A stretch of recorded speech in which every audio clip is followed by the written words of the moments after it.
प्यारे दोस्तों नमस्कार, मैं रिपोर्टर राहुल आंधी आपके साथ अभी हम मौजूद हैं जिला अधिकारी आंछा विश्वकर्मा के घर पर।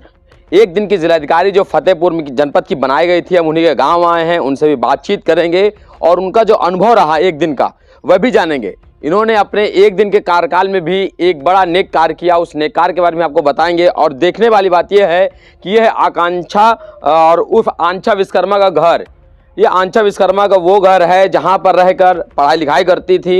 इसी गांव से अपने विद्यालय आना जाना होता था इनका, और साइकिल से जाती थी। आप लोग साइकिल से पढ़ने विद्यालय तक गई, 6 से लगाकर 12 तक की पढ़ाई की। 12 के बाद जेईई मेंस निकाला। जेईई मेंस निकालने के बाद इनका इच्छा थी कि ये जिलाधिकारी बने, और इन्होंने यूपी टॉप 10 की जब सूची जारी हुई इंटरमीडिएट के छात्र छात्राओं की, तो उसमें इन्होंने पाया अपना 3रा स्थान। और आंछा से भी जानेंगे कि उस एक दिन का सफ़र कैसा रहा, और इसके साथ साथ जो एक दिन का सफ़र जिसको लेकर इतनी चर्चा है आंछा की, उसके पीछे का संघर्ष क्या रहा। चूँकि वैसे भी लोग कहते ही हैं कि जो सफ़र, रास्ते का जो संकट होता है वो लोगों को नहीं दिखाई पड़ता है, दिखाई पड़ता है तो सिर्फ उसकी तरक्की, सिर्फ उसका नाम। जो आंछा ने एक दिन में कर दिखाया, क्या उसकी ये भी इच्छा है कि वो आगे भी इस सम्मान के हकदार बनी रहे? क्योंकि जितना इसको एक दिन में फेम मिला, लाइमलाइट में रही, क्या ये उस पद के लिए और मेहनत करने वाली हैं? इन सारे सवालों का जवाब भी लेंगे, और इसके साथ साथ इनका अनुभव जो रहा उसको भी हम लोग जानेंगे। आंछा, आपका बहुत स्वागत है। क्या नाम, कैसा लगा, कैसे जब सूचना आई आप तक, क्या ये आपको लेकर चलना, जिलाधिकारी बनाना है, तो कभी सोचा था ऐसा अवसर आएगा? सोचा तो था, लेकिन ये नहीं सोचा था कि इतनी जल्दी अवसर मिलेगा। एक दिन का जिलाधिकारी, कैसा लगा? जिस जनपद में आप जन्म ली उसी जनपद की जिलाधिकारी बन गई। वैसे तो ये काफ़ी मुश्किल होता है, जो भी आईएएस ऑफिसर होते हैं वो अपने ज़िले में पोस्टिंग उनकी बहुत ही कम होती है, लेकिन ये बहुत ही अच्छा रहा कि मुझे मेरे ज़िले का एक दिन का जिलाधिकारी बनाया गया। तो एक दिन में आपने एक काम भी किया, एक वृद्ध महिला को आपने उनको जमीन भी दे दी आवास बनाने के लिए, और कई सारे फरियादी अपनी अपनी शिकायतें लेकर आए थे, जिनमें से एक मतलब दिव्यांग थे, मतलब विकलांग थे, उनकी पेंशन नहीं आ रही थी, उसके लिए भी कार्यवाही की गई है। अच्छा, निर्देश दे दिए आपने कि इसका पेंशन मिलने चाहिए इनको। और कैसा रहा सारा दिन का सफर, जरा हमको भी विस्तार से बताइए। सबसे पहले तो हम विकास भवन में माननीय प्रोबेशन अधिकारी जी के पास गए, रेशांत श्रीवास्तव उनका नाम है, और उनके बाद माननीय सीडीओ सर के पास गए, और सीडीओ सर के साथ उनकी ही जो गाड़ी थी उसी से हम माननीय जिलाधिकारी जी के कैबिन में पहुंचे थे, दफ्तर वहाँ पहुँच गए। फिर उन्होंने स्वागत किया और अपनी चेयर में बिठाया था, और इसके बाद आगे कार्रवाई करने के लिए आपसे कहा। फरियादी भी आए अलग अलग, है ना? कैसा लग रहा था कि एक यूपीएससी टॉप करके आया, पढ़ के आया, इसके बाद वो जिलाधिकारी बना, और आपने इंटरमीडिएट में उत्तर प्रदेश में अपना 3रा स्थान पाया, और मिशन सशक्तिकरण जो सरकार की योजना चल रही है उसके बारे में आपको मालूम है? हाँ, मिशन सशक्तिकरण का मतलब जो उद्देश्य है वो ये है कि महिलाओं को सशक्त बनाने के लिए ये माननीय मुख्यमंत्री जी का एक प्रयास है, और उसी प्रयास के अंतर्गत आपको एक दिन का जिलाधिकारी बनाया गया। तो आपको लगा कि उस दिन आप रोज की जो आंछा थी, कल की आंछा में और रोज की आंछा में कितना डिफरेंट पाया आपने? जी, एक अलग तरह की एनर्जी हम फील कर पा रहे थे, और एक काफ़ी प्राउडी मोमेंट था वो, है ना? लोग आगे पीछे, आइए मैडम, आइए मैडम। क्या लग रहा है कि ये एक दिन के लिए ही खुशी चाहिए, या जीवन में आप चाहते हैं कि आप? सर, ये मेरी मतलब ये इच्छा है कि मैं आगे चल के आईएएस ऑफिसर ही बनूं। आईएएस ऑफिसर बनना चाहती हैं आप? अच्छा, तो जब आप जिलाधिकारी बनी एक दिन की, तो क्या लगा? आपने गांव को लेकर क्या ख्याल आया? गांव को लेकर ख्याल आया कि मतलब यहाँ कई सारी ऐसी ज़रूरतें हैं जो नहीं हो पाती, जैसे कि न्यूज़पेपर नहीं मिल पाता है, और कई सारी हैं, जैसे रोड सही नहीं है, आने जाने में काफ़ी दिक्कतें होती हैं, तो आगे चल के उन्हीं सारी चीज़ों को सही करने का ख्याल रहता है। तो एक दिन के तो जिलाधिकारी थी आप चाहते तो निर्देश देते तो आपकी गांव का सड़क पास हो जाता। देते लेकिन कोई फरियाद लेकर ही नहीं आया था, और हाँ, मतलब पर्सनल काम के लिए कैसे हम कर सकते थे? ये तो सार्वजनिक काम होगा ना, आप करते तो पूरे गांव को लाभ मिलता है इसका। सार्वजनिक मतलब कोई आता तो करते ना, कोई आया ही नहीं। मतलब लगा कि खुद से कैसे चिट्ठी लिख दें, हैं?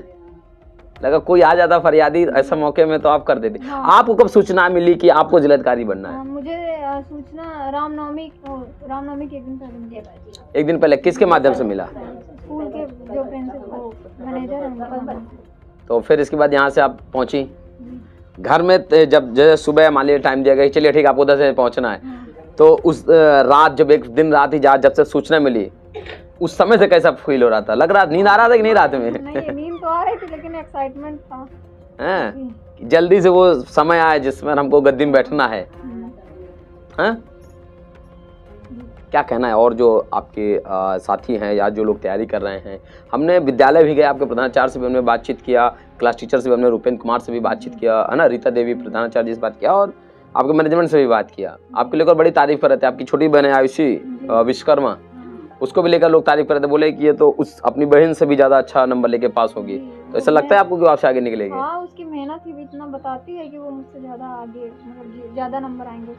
कैसे तैयारी करते थे आप लोग? कैसे पढ़ाई करते थे? गांव के एटमॉस्फेयर में रह के, जहाँ बकरी भी है कि जाओ इसको वहाँ बांध आओ, ये भी करना पड़ता होगा। करना पड़ता है, करते भी हैं, और भी कई सारे काम होते हैं, जैसे खेतों में भी जाना पड़ता है, तो उसके साथ साथ पढ़ाई को भी मैनेज करना पड़ता है।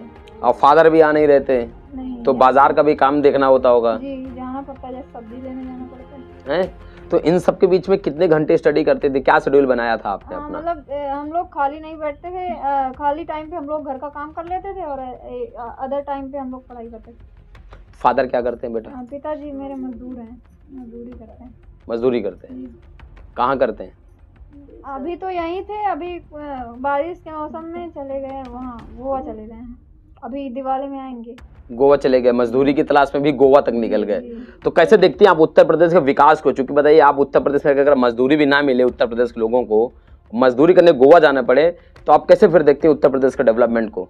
डेवलपमेंट की बहुत ज़्यादा ज़रूरत है, खासकर बेरोजगारी बहुत ज़्यादा बढ़ चुकी है, लेकिन सरकार ये काफ़ी प्रयास कर रही है कि बेरोजगारी को काफ़ी हद तक कम किया जाए, लेकिन प्रयासरत तो है, एक दिन में तो पॉसिबल नहीं है, लेकिन धीरे धीरे संभव हो जाएगा। लगता है आपको संभव होगा धीरे धीरे? और चीज़ें घर में जब वापस आई, जब आप एक दिन का चार्ज संभाल के, तो घर वालों का क्या कहना था? मम्मी ने क्या कहा आपसे? सब लोग तो यही कह रहे थे कि मतलब सब लोग पहले बधाइयाँ दे रहे थे और उसके बाद बहुत खुश हुए सब लोग। लगा आपको कि अब एक जिम्मेदारी बढ़ गई है, अब तो इसको लगता है कि क्वालिफाई करना ही है? हाँ, मतलब अलग से एक एनर्जेटिक मूवमेंट हर टाइम लगा रहता है, काफ़ी मोटिवेशन भी मिला पढ़ाई का, है ना? देखा एक पावर को समझा ना आपने कि अगर IAS हम बने, एक अच्छा एक्सपीरियंस भी मिला जिसके थ्रू काफ़ी सरल हो जाएगी ये जर्नी। हाँ, कि क्यों बनना IAS, पूरा सिस्टम देख के आए एक बार, है ना? अभी तक यही क्वेश्चन था क्यों बनना है, लेकिन अब उसका रीज़न मिल चुका है। रीजन मिल चुका है।